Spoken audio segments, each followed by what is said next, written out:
So here we have a very friendly snowshoe hare.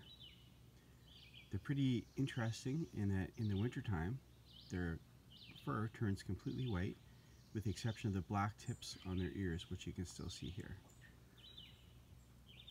This rabbit's just in the backyard right beside my house, and he's very much enjoying some of the plantain mixed in, the larger leaves mixed in with the grass. And of course there's no spray on my yard, so there's a wide mixture of plants, but the plantain seems to be a favorite.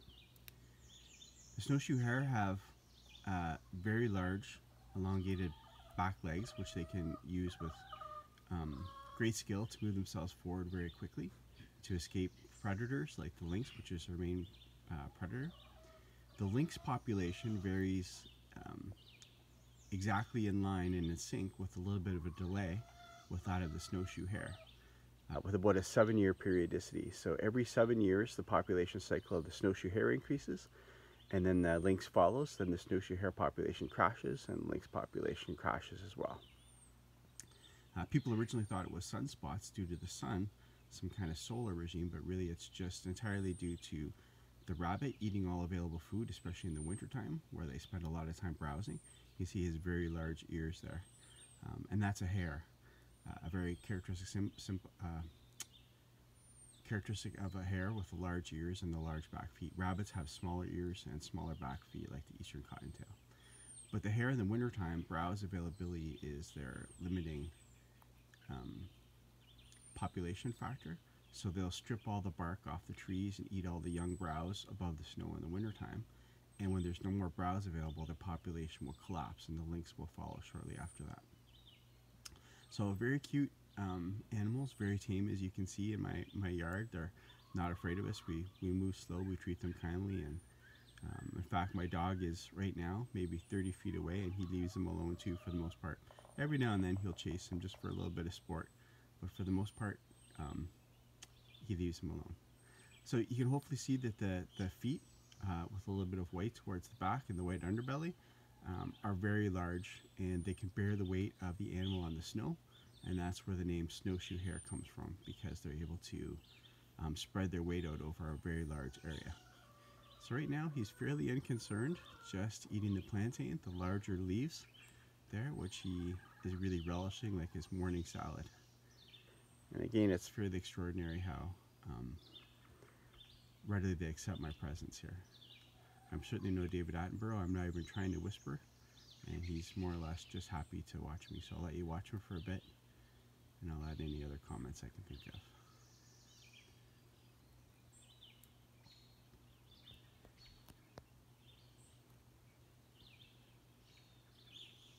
Right now he'd be about 8 feet away from me and very unconcerned. So the eastern cottontail would have a big cotton ball towards the rear end, the posterior end, and that's where they get their name cottontail from. That's lacking in the snowshoe hare. Rabbits are born altricial, which means they're helpless, they're blind, and they're weak. This snowshoe hare can run pretty quickly as soon as it's able to move around after a few hours on its own. Its eyes are open when it's born, and it's called precocial. It's born ready to run. And there he goes. Didn't go too far, he's just running underneath my chicken house.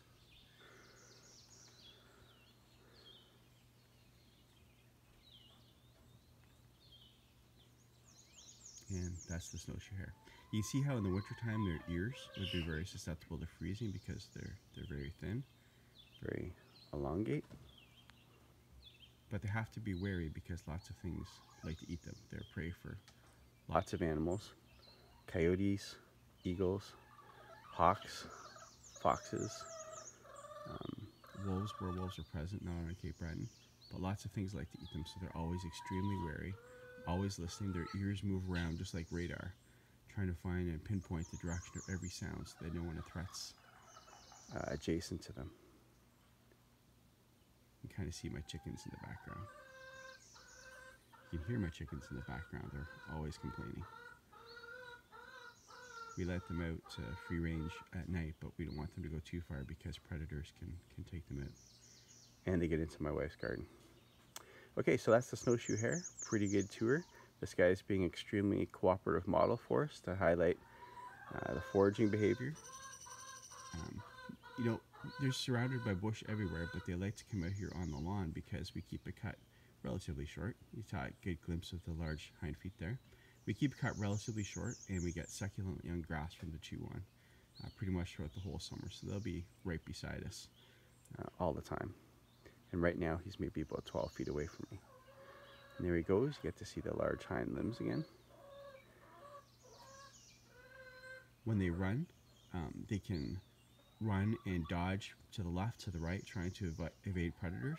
And often they'll form a circle coming right back to where they started off with in an attempt to confuse predators.